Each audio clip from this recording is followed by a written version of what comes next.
এইটা একটা সত্যি ঘটনা যেটা আজকে আমি বলবো। কিছুদিন আগে আমার দাদি মারা যান। আর আমার দাদা ডিমেনশিয়া রোগে ভুগছিলেন। ডিমেনশিয়া হলো এমন একটা রোগ যেখানে মানুষ ধীরে ধীরে স্মৃতি ভুলে যায়, পরিচিত মানুষকেও চিনতে সমস্যা হয়, আর অনেক সময় বাস্তব আর কল্পনাকে গুলিয়ে ফেলে। আমাদের পরিবারে আমি, মা, বাবা আর দাদা ছিলাম। দাদি কিছুদিন আগে মারা যান। তো সবাই একটু দাদাকে নিয়ে টেনশনে ছিলাম। যেহেতু দাদার ডিমেনশিয়া ছিল, সে অনেক কিছু গুলাই ফেলতো, ভুলে যেত। তো আমার মা ভাবলো যে রাতের বেলা দাদা একা থাকবে, এই জন্য আমার মামাকে বললো যে কিছুদিন মানে আমার দাদার সাথে থাকার জন্য। আমার মাম্মা তখন আমার দাদার সাথে থাকলো, মানে রাতে রাতে এসে থাকতো। আর আমার নানু বাসা অনেকটাই কাছে ছিল, বেশি দূর না, 5 মিনিটের রাস্তা আর কি। তো যাই হোক, এরকম করে বেশ কয়েকদিন গেল। হঠাৎ একদিন রাত 12টার দিকে মামা প্রচন্ড অসুস্থ হয়ে গেল, বুক ব্যথা। আমরা ভাবলাম যে হার্ট অ্যাটাক করলো নাকি। তো আমার খালা আর আমার নানু আসছে আমাদের বাড়িতে, আর আমার বাবা মা আমার মামাকে নিয়ে হসপিটালে গেল। প্রায় রাত 12:30 কিংবা 1টা বাজে। তো আমার নানু আমার সাথে কথা বলতেছিল ঘরে বসে, আর দাদাকে দেখে আসলাম যে হ্যাঁ, দাদা ঠিকই আছে, ঘুমাচ্ছে। তা আমার খালা তখন মানে ডাইনিং টেবিলের এখানে একটা চেয়ার ছিল, ওইখানে যে বসেছিল। যেখানে বসেছিল ওইখান থেকে আর কি মেন দরজা দেখা যায় বাইরে যাওয়ার। তো ক্লান্ত শরীর হঠাৎ আমার খালা একটু মানে চোখ বন্ধ করে মানে ঘুমিয়ে পড়লো। কিছুক্ষণ পর শুনতে পেলো কে জানি দরজা নক করছে। তো খালা চোখ মেলে তাকাইলো, তাকায় দেখে দরজা খোলা, কে যেন দরজার কাছে আর কি দাঁড়ায় আছে। তো খালা ভালোভাবে যখন তাকালো, তখন সে দেখতে পেলো যে আমার দাদি। আমার দাদি তার দিকে তাকায় মানে একদম হাসতেছে। তো খালা তো ভয় পেয়ে গেল, কারণ দাদি তো কিছুদিন আগে মারা গেছে। তো খালা চিৎকার দিয়ে যে মানে ডাক দিবে, সে কোনো কথা বলতে পারতেছে না, নড়তে চড়তে পারতেছে না, মানে মনে হচ্ছে সে সে অনেক জোরে চিৎকার দিচ্ছে, কিন্তু তার মুখ দিয়ে কোনো আওয়াজ বের হচ্ছে না এরকম।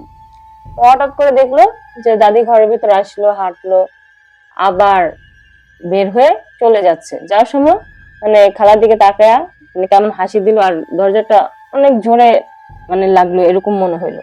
খালা অনেক জোরে চিৎকার দিল আর আমাদেরকে ডাকলো। তা আমি আর নানু দৌড়ে আসলাম, আসার পর জিজ্ঞেস করলাম কি হয়েছে। তখন খালা সবকিছু বললো যে সে এগুলো দেখছে, বললো যে আমার দাদিকে দেখছে, ভেতরে আসছে আবার চলে গেছে, এগুলো বললো। তো আমার নানু আর আমি তখন বললাম যে হয়তো তুমি ঘুমাইছো, স্বপ্ন দেখছো। যাই হোক, এগুলো তো গেলেই। তার বেশ কিছুদিন পর, প্রায় 1 সপ্তাহ কিংবা 10 দিন পরে আমার দাদাও মারা যায় আর কি। এই ছিল ঘটনা। আশা করি ঘটনাটা ভালো লাগছে। এখন বলবো দ্বিতীয় ঘটনাটা। আমাদের বিল্ডিং এর একটা অদ্ভুত নিয়ম আছে, রাত 12টার পর কেউ একা লিফটে ওঠে না।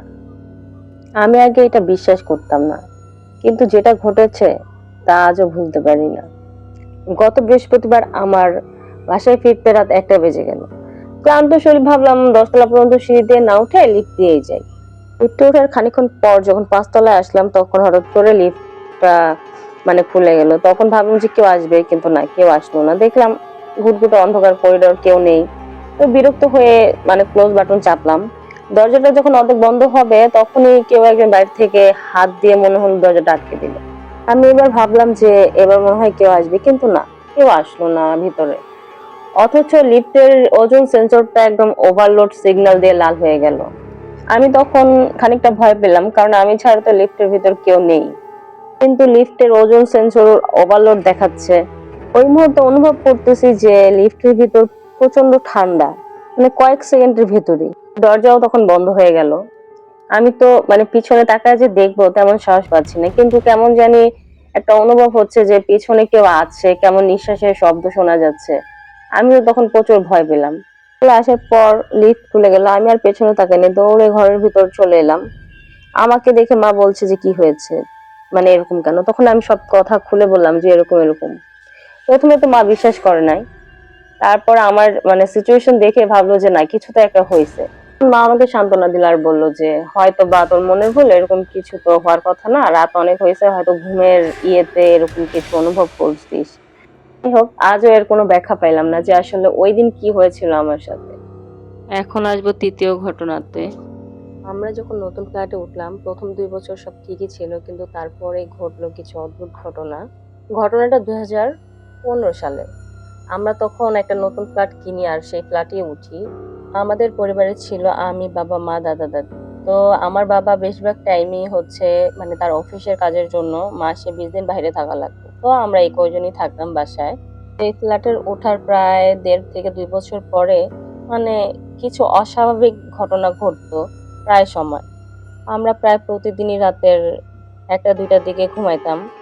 তো একদিন হঠাৎ রাতের 2টার দিকে রান্নাঘর থেকে জোরে একটা শব্দ এলো, যেন কিছু একটা পড়ে গেল। প্রথমে আমরা পাত্তা দিইনি, ভাবলাম ইঁদুর।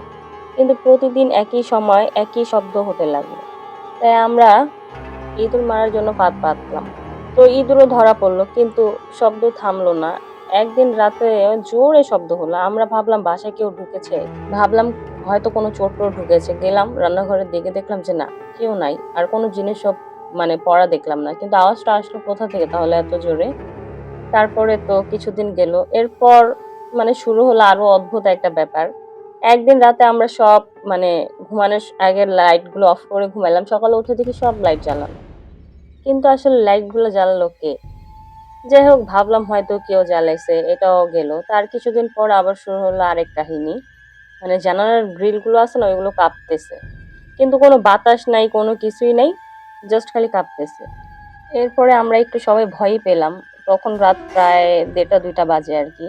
তো সকালবেলা পরে মা আমাদের ওইখান থেকে একজন হুজুরকে আনলো, যে আসলে বাসায় এরকম এরকম হচ্ছে কেন। তো হুজুর আসার পরে সবকিছু শুনলো, তারপর উনি কি করলো, করার পর বললো যে বাসায় জিনের আসর আছে, যে ওরা রাত হইলে নাকি আসে, আসে ভয় দেখানোর জন্য আর কি। গাড়িটা বন্ধ করে দিল, আর আমাদের কিছু নিয়ম কানুন বললো, যে দোয়া দুরুদ সকাল সন্ধ্যা পড়ার জন্য, নিজেদের শরীর বন্ধ রাখার জন্য আর কি। তারপরে কিছুদিন ভালোই গেল, আর তেমন কোনো সমস্যা আমরা করলাম না। আমরা 2-3 মাস পরে বাসাটা ছেড়ে অন্য কোথাও ভাড়ায় উঠলাম, আর এই ফ্ল্যাটটা হচ্ছে ভাড়া দিয়ে দিলাম। পর যারা এই বাসায় ভাড়া উঠেছে তাদের ফ্যামিলিতে কোনো না কোনো সমস্যা হয়েছে, যেমন ভাড়াটিয়া বাসায় আসার পর আর কি ওঠার পর মানে অনেক অসুস্থ হয়ে যায় হঠাৎ করে কেউ, কিংবা ফ্যামিলির কেউ মারা যায়। তাছাড়া আরেকটা বড় কথা হচ্ছে যে কয়েক মাসের বেশি এই বাসায় কেউ থাকতে পারে না। এখন এই ফ্ল্যাটটা খালি আছে আর ভাড়া দেওয়া হয় না। এই ছিল ঘটনা। এখন সর্বশেষ ঘটনাটা বলবো। ঘটনাটি আজ থেকে প্রায় 15 বছর আগের। তখন আমার বয়স প্রায় 10 বছর ছিল। আমাদের তখন নতুন বাড়ি করা হয়েছিল আর কি। যারা গ্রামে থাকে তারা জানে গ্রামের ওয়াশরুম গুলা অনেকটা দূরে দূরে থাকে। তো আমাদের এরকমই ওয়াশরুম দূরে। তো যাই হোক, একদিন প্রায় রাত 4টার দিকে আমার হঠাৎ ঘুম ভেঙে গেছে, মানে আমার অনেক ওয়াশরুম পাইছে তাই। তো আমি একাই গেলাম, ভাবলাম যে আব্বা আম্মা ঘুমাইতেছে, থাকতে যে ডাক দেওয়া দরকার নেই, একাই যাই। কারণ আমাদের বাসায় একটা কুকুর ছিল, আমরা পালতাম আর কি। ও সবসময় অচেনা কাউকে দেখলে ঘেউ ঘেউ করতো, তো সেই ইয়াতে আমার আর কি ভয় লাগতো না। যাই হোক, ওয়াশরুমে যাওয়ার প্রায় 1 মিনিট পর মানে শুনতে পেলাম যে কে জানি আমার নাম ধরে ডাকতেছে। আর আমাদের বাসার কুকুরটা ও অনেক জোরে ডাকতেছে, ঘেউ ঘেউ করতেছে। তা আমি একটু ভয়ই পাইলাম যে আমার নাম ধরে ডাকতেছে কে। তাও একবার দুইবার 3-4 বার ডাকছে। 3-4 মিনিট পর আমি ওয়াশরুম থেকে বের হলাম। তো তখন তো 4টা বাজে, ভোর এরকম আর কি। টাইমটা তো মনে নাই, কিন্তু আজান দেয় নাই তার আগে আগে। তো সবকিছু অন্ধকার, গ্রামে অনেকটা নির্জন থাকে, আর অনেক গাছপালাও থাকে।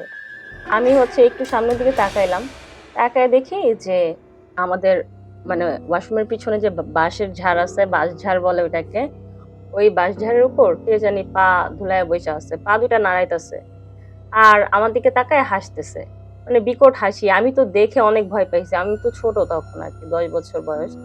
আমি তো এক চিৎকার, আমার চিৎকার শুনে আব্বা আম্মা দুজনে আসছে, আইসা বলে কি হয়েছে। আমি বলতেছি ওই দেখো বাঁশঝাড়ের উপর কে জানি, মানে অনেক বড় একটা মানুষ, কেমন বিশ্রী চেহারা, ও আমার দিকে তাকায় হাসতেছে। তখন আশেপাশে দেখলো যে কোথাও তো কেউ নাই। যাই হোক, আমাকে নিয়ে ঘরে আসলো। ঘরে আসার পর মানে গ্রামে একটা নিয়ম আছে, ভয় পাইলে লোহা গরম করে পানিতে করে দাও, এটা খাওয়ায়। তো আমাকে ওইটা খাওয়াইলো। তারপর আমার সকালে প্রচুর জ্বর, কোনোভাবে জ্বর কমে না। হুজুর আনলো, ঝাড়ফুঁক দিল, কড়া পানি দিল, এগুলো খাওয়ার পরে জ্বর কমলো। এই এই ছিল ঘটনা। আশা করি ভালো লাগবে।